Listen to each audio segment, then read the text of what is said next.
Welcome back, everybody. Today we're working on some termite damage on the existing house where the new addition is going to join up to it.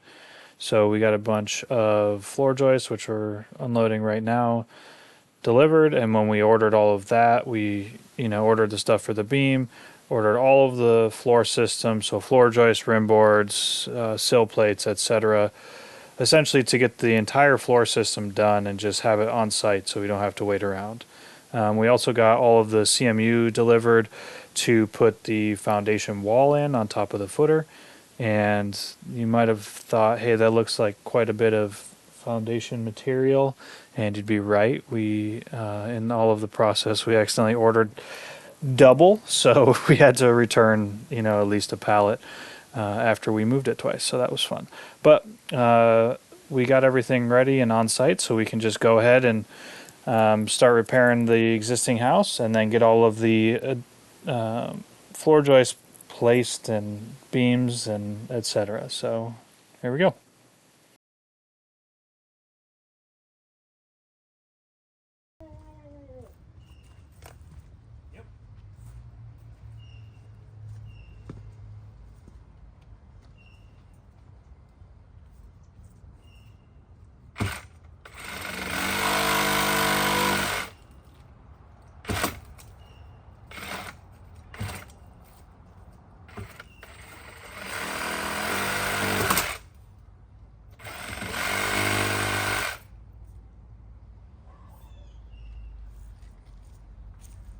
Some of them might go pretty quickly.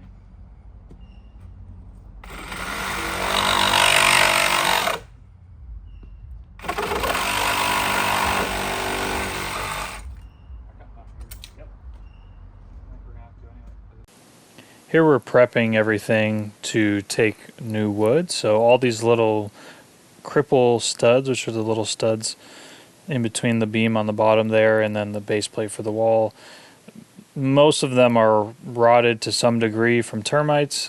Previous to all this, we had the house termite tented for termites, I don't know, 6 months, a year ago. And so we were prepping everything so that way we can put new wood in there, so that way the floor isn't falling away from the house as if it's connected into poor wood, which essentially is the problem before and why we're kind of in this boat. We had to tear everything down because it was falling away from rotted wood. So here we're just cutting away everything that is rotten to prep for new wood and tying into the beam, which is below, which is solid, and then the first floor joist, which is, you can just see there in the video, which is also solid. So tying all of the things that are solid together and putting in a new fresh base for our floor joist to run into. And really it's just a 2-foot piece, which you'll see in the future when we do it, that's tying into it because we're running a separate beam for the main load bearing. Measure this. Measure this the size of that 2x10. That's what I did. I traced it. Oh, okay. I figured this was gonna. I just don't know if it's. Make sure this fits down there, and I don't know if it does. So we're gonna have to trim that whole thing. If that's, I mean, is that how you want it? Yeah.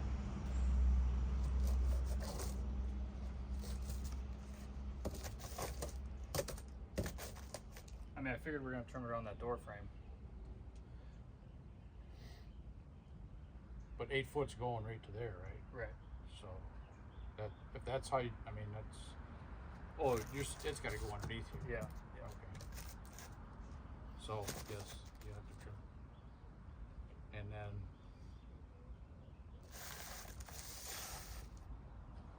we gotta cut all these back more. Up higher. It's kind of looking like it. If that's your 2x10, that's where it's got to go. I can see trimming this, but if you're gonna cut this down, you might as well put a 2x8 in there. Right. You know? Yeah. Well. So.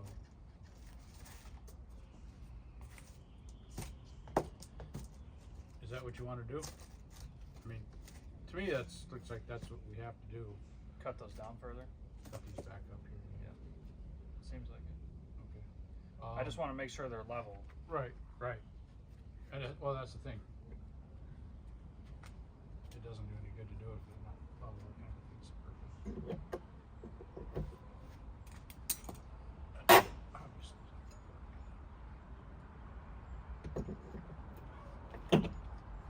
That whole thing just flexed in. Did it?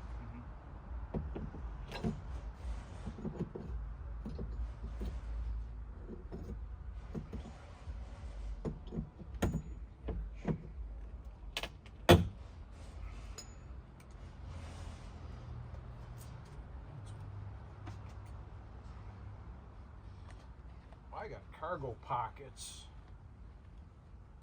Just can't leave with it. Okay, so I guess first let's measure over there by the door frame. Okay. Obviously it's not going to fit under there. I just want to see where we're at. Like I want to see across the, because I cut this because I figured over here I was going to set this wherever level was and then just trace the back side of it, you know. Right. But it looks like we need to go another inch at least anyway. Right. You know? If Because like this is where I was, you know, if this is even, it's like that's pretty much flush with the top of that 2x4, right. you know? Right. So like that's where I want to go. And then if we kind of carry that across here, you know, that's to here. I see you measure from. You want to stay with that over there, and that part we cut out. You want to start there with the 2x10. Well, I want it to look uniform across here, right? So like, it's going to be flush. It's going to be here, Right. which this is a little higher than this, which is fine. But then I want this line to be level across there, and I feel like we already did that. But I guess we should get the laser, double check where we want to be. Right. Because then if we need to cut a little bit off of all of them, that's fine. I don't care. Right. We'll just make sure it's level. You just want to measure down here to see where you cut that notch off. Right. Yeah. Yeah. Okay. So like. From there, from that inside point. Right. So we'll have to. We need to measure the height from here, going that way. Yep. But we need to measure the length going from that way to this Okay. way. Well, go ahead. Yeah. I'll grab the laser. We got to recalibrate our brick.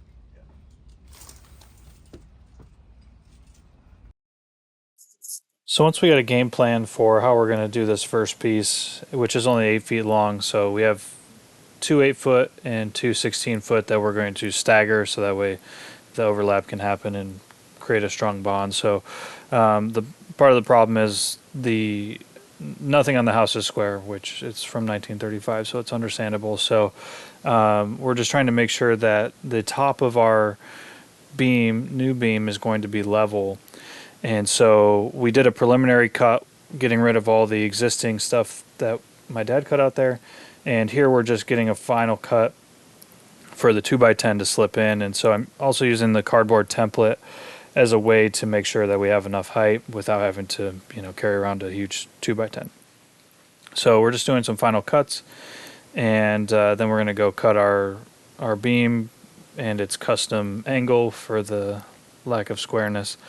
But I think overall this went okay, and I think we got much faster as we went. We kind of had to figure out what we were doing in this first one here. I don't necessarily think there's a wrong way to do it, but just cutting out what's bad, putting in new, good, pressure-treated wood.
start right here? Yeah.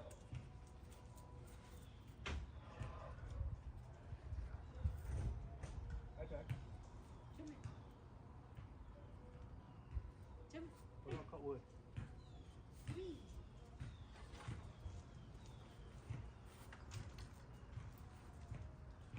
You guys looking in the same room. Well, we're literally about to cut the first board. So. Nice. You ready? Okay, over here.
All right. Not my favorite saw to use, but If we have another choice. Ready? Oh, I gotta move the camera for the big fit up.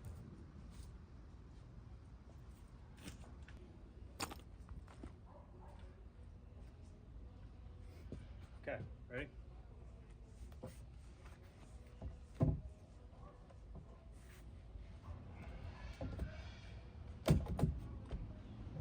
Ah. still too tough.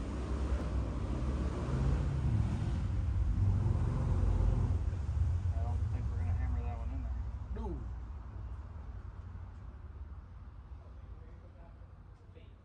Well, I can go down there and take like a saw blade width off. I think we're gonna have to.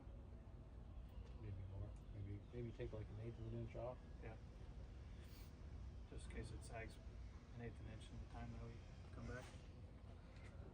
Here, let's just do that.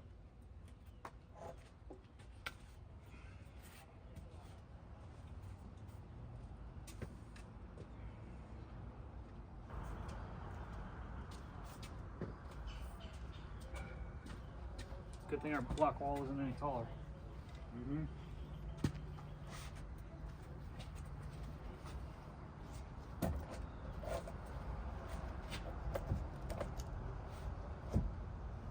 Go here, right?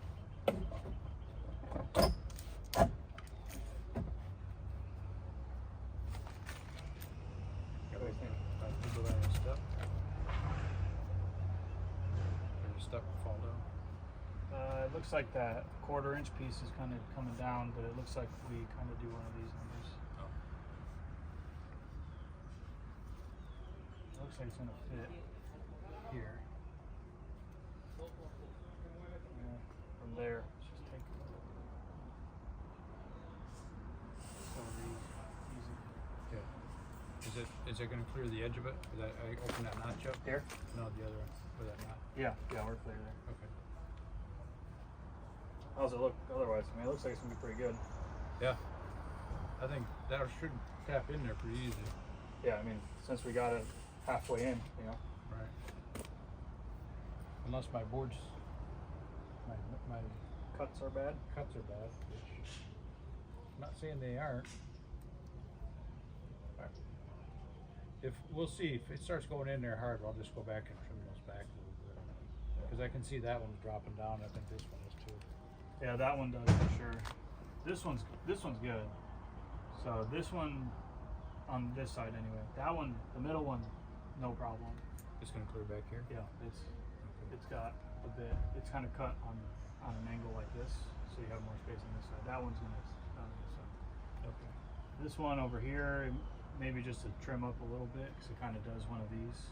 Okay. So it's high in the middle, but then towards the end. So I think we'll do that. We'll cut this, and then we'll just trim those two, and then we should be. That back one goes up, so we should be good back there too.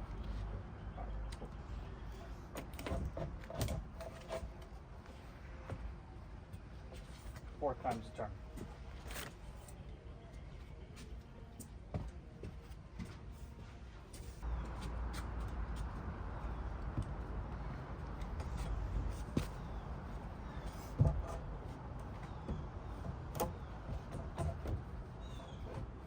Ow. Your finger?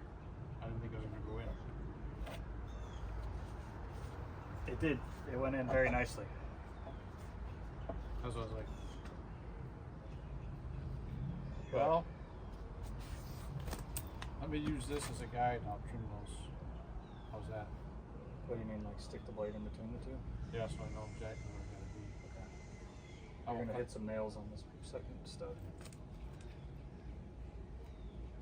Okay.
Now that you can kind of see the goal of what we're doing here, we're moving on to the other side. I guess the other 2/3 here. So this is the 16-foot side, and same sort of issues as the other side. It's not perfectly square, so just trying to figure out how to get the first few feet that are less than the 10 inches shaved down where it'll fit in there. So using our cardboard template, and then we just go trace it over on the main piece. And so, the goal is to span over the center support, which you can kind of see there. And so this will help disperse the load of the original wall of the house. And part of the thing that was surprising to us is almost none of the studs that were on the left side, which is behind that like brown tan color, none of those were connected to the wall base plate. So they're just kind of floating there anyway. So once we cut it out, there was no change. And so, it was a little scary, but, felt better that we have all new wood there and a pretty substantial piece of support to carry the load of the existing house and, the new structure as well. As you'll see here, this one starts to fight us and we're losing light quickly. So while our laser showed up much better, we were running into a few other issues of just getting it to fit where we think some of the house was settling, which, we kind of knew was going to happen a little bit, but it fought us pretty much the whole way. And, it was a long day and we were starting to get frustrated towards the end. So, and we wanted to really get this piece done because we didn't want to leave it unsupported. So, just a lot of back and forth with it, and it's in the dark, but we ended up getting it, and it looks great.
edges are pretty well even. Yeah. Cool. That one kind of sucked. Yes. That one kind of sucked a lot.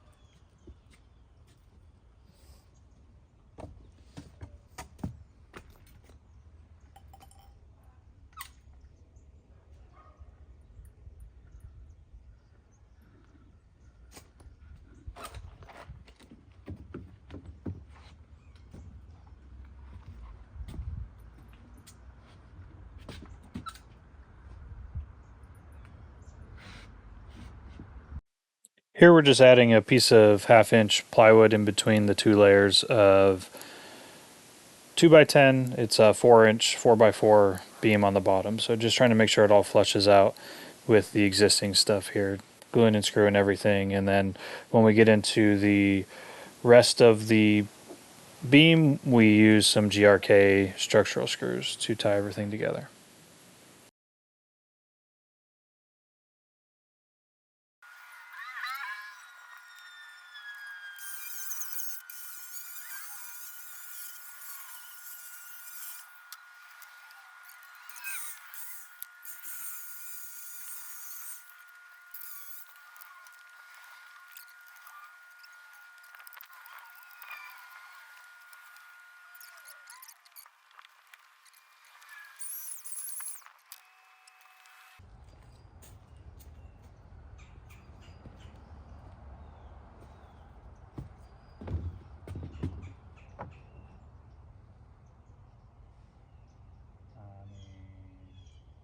Between the lines, it's maybe a 30. It's like, it's not perfectly centered, but it's not like touching the line by any means. You know? I mean, that's what it usually is. Right.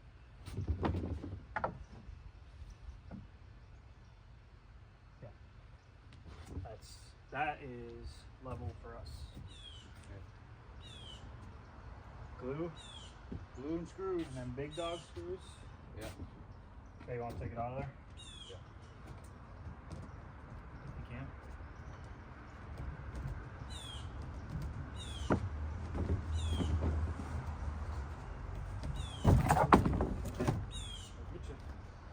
It'll get you.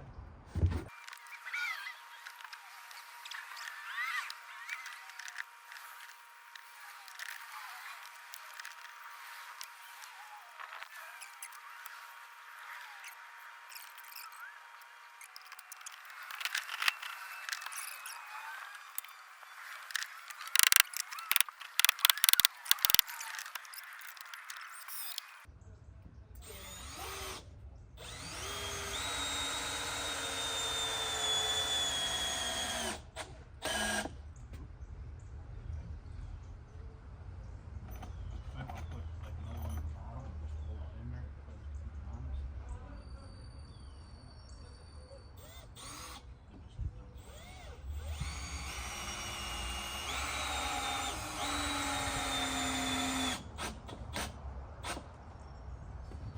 Saw that the manufacturer was 16 on center and W measurements. Oh, really? That's what.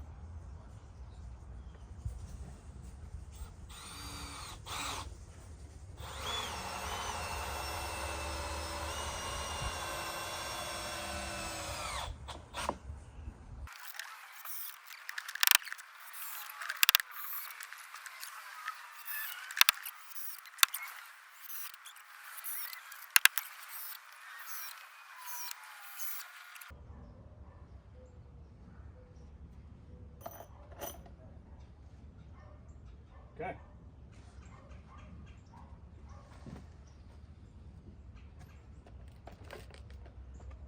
That looks like a beam now.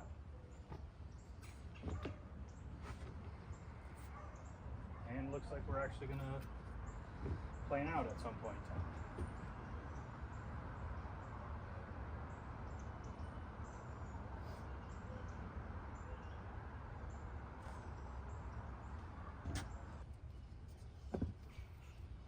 you actually read the directions on the screw box, huh? I saw a video about it. Otherwise, the answer is no. I did not read the directions. It was like a sponsored ad for them, you know, after we went to the store. Oh. And it's like, GRKs, blah, blah, blah, blah, blah. Manufacturer or whatever requires 16 for sure. It's like, oh, okay, cool. I'll do that.